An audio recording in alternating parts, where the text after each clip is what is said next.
What happens when one of Hollywood's most straight-talking actors sits down with a seasoned journalist who thinks he can corner him with gotcha questions? You're about to witness one of the most explosive television moments in recent memory, where Mark Wahlberg absolutely loses it on George Stephanopoulos after the host crosses a line that should never be crossed. Before we dive into this incredible confrontation, make sure you hit that subscribe button and drop a comment below, because this is the kind of raw, unfiltered content you won't see anywhere else. The tension was palpable from the moment Mark Wahlberg walked onto the set of This Week with George Stephanopoulos. The actor, known for his no-nonsense approach to interviews, had agreed to appear on the Sunday morning political talk show to discuss his latest film project and his philanthropic work in underserved communities. What he didn't expect was to be ambushed by a host who seemed more interested in stirring up controversy than having a genuine conversation. Stephanopoulos, sitting behind his polished desk with that familiar smirk, wasted no time in setting the tone. "Mark, thanks for joining us today. I have to ask, given your past, don't you think it's a bit hypocritical for you to be speaking about community outreach and helping at-risk youth?" Mark's jaw tightened slightly, but he maintained his composure. "George, I think my past is exactly why I'm qualified to speak about this. I've been where these kids are. I've made mistakes, I've learned from them, and now I'm trying to give back. But you've never really faced the full consequences of those mistakes, have you?" Stephanopoulos pressed, his voice taking on that condescending tone that veteran journalists often use when they think they've found their target. "I mean, let's be honest about what happened in your youth." "What exactly are you getting at, George?" Mark's voice remained steady, but there was a warning edge to it that anyone who knew him would recognize. Stephanopoulos leaned forward, clearly enjoying what he perceived as having the upper hand. "Well, there are those who would say that your charitable work now is just a way to buy your way out of guilt. A kind of celebrity penance, if you will." Mark shifted in his chair, his hands clasping together as he processed what was happening. "That's a pretty cynical way to look at someone trying to help kids, don't you think? But okay, let's talk about it. What specifically do you want to know?" "I think our viewers deserve to know the real Mark Wahlberg," Stephanopoulos continued, his tone becoming more aggressive. "Not the sanitized Hollywood version, but the person who had some very serious run-ins with the law as a teenager. George, I've never hidden from my past. I've talked about it openly in interviews for decades. I was a troubled kid who made bad choices. I've taken responsibility for that, I've made amends where I could, and I've spent the last 25 years trying to be a better person and help others avoid the mistakes I made." But Stephanopoulos wasn't satisfied with that answer. He had clearly come prepared for battle, armed with what he thought were damning details that would make for compelling television. "But Mark, when you were 16, you were involved in some very serious incidents that many people would say deserve more than just an apology and some charity work." Mark's eyes narrowed. The temperature in the room seemed to drop several degrees. "What are you trying to say, George? Because if you've got something to say, just say it." "I'm saying that maybe it's time for some real accountability." Stephanopoulos shot back, his voice rising slightly. "Time to stop hiding behind your Hollywood success and your charity work, and actually face the music." "Face the music?" Mark's voice was dangerously quiet now. "George, I don't know what kind of show you think you're running here, but I didn't come on to be lectured by someone who's never walked in my shoes." Stephanopoulos, sensing he was getting the reaction he wanted, doubled down. "But that's just it, Mark. Most people don't get to just walk away from their past like you have. Most people don't get second chances, third chances, fourth chances. You think I just walked away?" Mark's composure was starting to crack. "You think this has been easy? You think I haven't carried this with me every single day for 30 years? "Well, have you though?" Stephanopoulos challenged. "Because from where I'm sitting, it looks like you've done pretty well for yourself. Movies, restaurants, production companies, not exactly the life of someone who's been haunted by their past." Mark stood up abruptly, his chair rolling backward. "You know what, George? I think I'm starting to understand what this is really about." "And what's that?" Stephanopoulos asked, clearly pleased with himself for getting such a strong reaction. "This isn't journalism. This isn't holding anyone accountable. This is you trying to tear someone down for ratings." Mark's Boston accent was getting thicker, a sure sign that his anger was building. "You brought me on here under false pretenses. I brought you on here to ask the tough questions that other interviewers won't ask," Stephanopoulos replied coolly. "Tough questions?" Mark laughed bitterly. "George, you haven't asked me a single question about the work I'm actually doing. You haven't asked about the kids I'm trying to help or the programs we've started. All you want to do is relitigate something that happened when I was a teenager. Because it matters, Mark. Your past matters." "Of course it matters," Mark exploded. "But what matters more is what I've done with my life since then. What matters is the kids I'm helping now." What matters is the fact that I'm trying to prevent other kids from making the same mistakes I did." Stephanopoulos sensed he was losing control of the interview and decided to go for the kill. "But Mark, don't you think those victims, the people you hurt, deserve more than just your charity work? Don't they deserve real justice?" The studio fell completely silent. Even the camera operators seemed to hold their breath. Mark stared at Stephanopoulos for what felt like an eternity, his face cycling through a range of emotions: anger, hurt, disbelief. Finally, Mark spoke, his voice low and controlled, but with an unmistakable edge of fury. "Real justice? George, let me tell you something about real justice.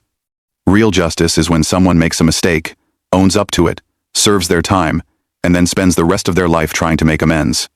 Real justice isn't having some television host drag you through the mud 30 years later for ratings." Stephanopoulos wasn't backing down. If anything, Mark's reaction seemed to embolden him. "But did you really serve your time, Mark? Because from what I understand, you got off pretty easy compared to what could have happened." "Got off easy?" Mark's voice cracked with disbelief. "George, do you have any idea what you're talking about? Do you have any clue what my life was like back then?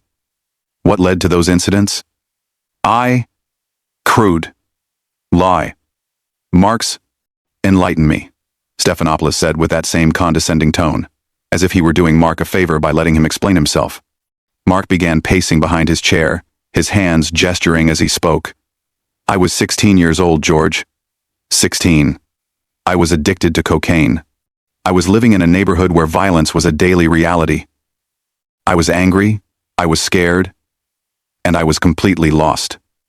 That doesn't excuse what I did, but it explains it. A lot of people grow up in tough neighborhoods, Mark. They don't all assault innocent people." "You're right, they don't," Mark acknowledged, "and I've never said they do. I've never tried to excuse my actions or blame anyone else for them. But what I'm saying is that I was a different person then. I was a kid who was drowning, and I made terrible choices."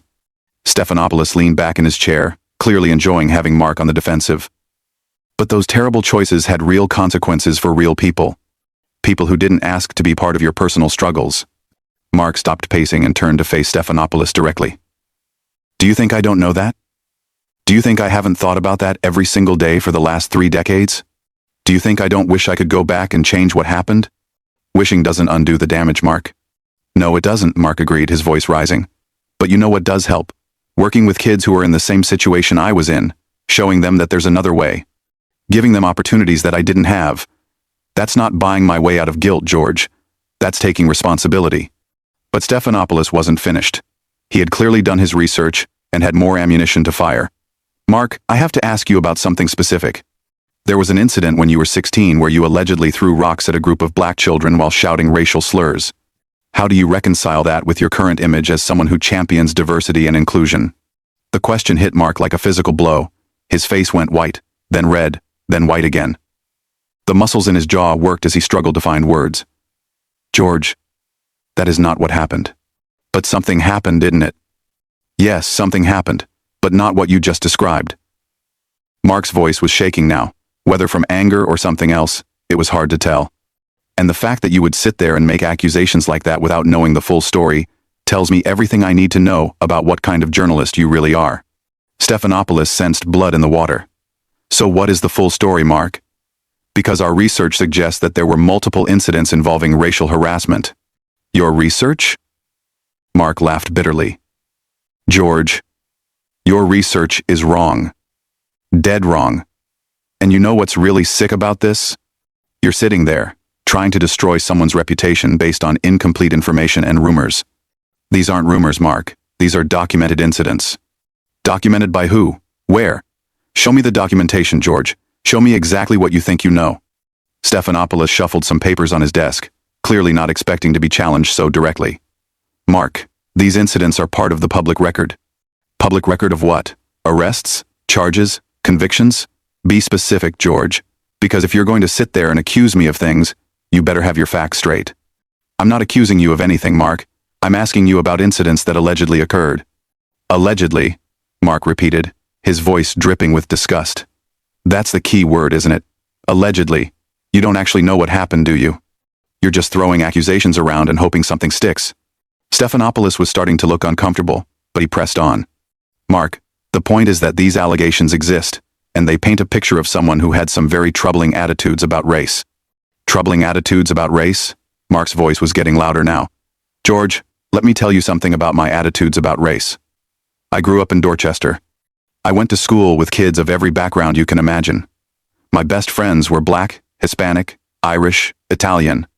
The idea that I was running around throwing rocks at black kids because of their race is not just wrong, it's insane. But Mark, if these incidents didn't happen the way they've been reported, why haven't you set the record straight before now? Because, George, I learned a long time ago that sometimes when you try to defend yourself against lies, people assume there must be some truth to them. Because I thought that my actions over the past 30 years spoke louder than rumors and gossip. Because I believed that people could see who I really am by looking at what I've actually done with my life. Stephanopoulos wasn't giving up. But don't you think the public has a right to know the truth about these incidents? The public? Mark laughed harshly. Or the ratings, George? Let's be honest about what this is really about. This is about accountability, Mark. No. This is about you trying to create a scandal where none exists. This is about you trying to tear down someone who's actually trying to do good in the world. The tension in the studio was reaching a breaking point. Mark's publicist, who had been standing just off camera, was making frantic gestures, trying to signal that the interview should end. But Mark wasn't done. You know what, George? Mark said, his voice suddenly calm in a way that was more unsettling than his anger had been. I think we need to talk about what's really happening here. Stephanopoulos straightened in his chair, perhaps sensing that the dynamic was about to shift dramatically. What do you mean? I mean, let's talk about you for a minute. Let's talk about your track record as a journalist. Let's talk about your credibility. Mark, I don't think that's relevant to this discussion. Oh, it's not? Mark's eyebrows shot up. You want to talk about accountability and truth-telling? Let's talk about the time you failed to disclose your donations to the Clinton Foundation while you were covering Hillary Clinton's campaign. Let's talk about your history of partisan hackery disguised as journalism. Stephanopoulos' face went pale. That's completely different, Mark. And frankly, it's not relevant to what we're discussing today. It's not different at all, George. It's about integrity. It's about honesty. It's about whether people can trust what you're saying. Mark was back to pacing. But now he seemed energized rather than defensive. You sit there questioning my character while your own professional conduct has been called into question multiple times. Mark, I think you're deflecting. Deflecting? Mark laughed, but there was no humor in it. George, I've answered every single one of your questions honestly. I've acknowledged my past mistakes. I've explained what I've done to make amends. What have you done? Have you ever acknowledged your mistakes? Have you ever apologized for misleading your viewers? Stephanopoulos was clearly rattled now, but he tried to maintain his composure. Mark, we're here to talk about you, not me. Why? Why can't we talk about you? You want to hold people accountable for their past actions? Let's start with you. Let's talk about your time in the Clinton White House and how that might affect your ability to report objectively on politics. That was decades ago, Mark. So were my mistakes, George, but apparently that doesn't matter to you when it comes to me. Apparently, I'm supposed to be defined forever by what I did as a troubled teenager, while you get to reinvent yourself as an objective journalist despite your obvious partisan leanings. The studio crew was clearly uncomfortable. Several producers were huddled together, whispering urgently. But Mark was just getting started. You know what the real difference is between us, George? When I screwed up, I hurt individuals. When you screw up, you misinform millions of people. When I made mistakes, I was a kid with addiction issues and no guidance. When you make mistakes, you're a grown man with every advantage in the world who should know better. Mark, I think we should wrap this up, Stephanopoulos said, clearly trying to regain control of the situation. Oh, now you want to wrap it up? When you were attacking me, you had all the time in the world. But now that I'm asking you some uncomfortable questions, suddenly we need to move on? The show has a time limit, Mark.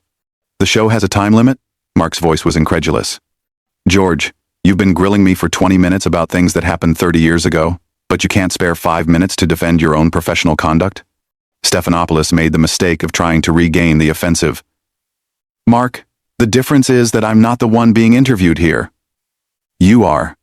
And you're the one with the troubling past that needs to be addressed. That was the final straw. Mark stopped pacing and turned to face Stephanopoulos with a look of such intensity that the host actually leaned back in his chair. You can't say that, Mark said, his voice deadly quiet. I can't say what? You can't say that my past is more troubling than yours when you've spent your entire career misleading people. You can't sit there in judgment of me when you're no better than anyone else. And you certainly can't pretend that this ambush interview has anything to do with journalism or accountability. Mark, I think you're overreacting. Overreacting? Mark's voice exploded across the studio. Overreacting? George, you invited me on your show under false pretenses. You've spent the entire time trying to character assassinate me based on incomplete information and outright lies. You've ignored everything positive I've done with my life and focused solely on trying to destroy my reputation.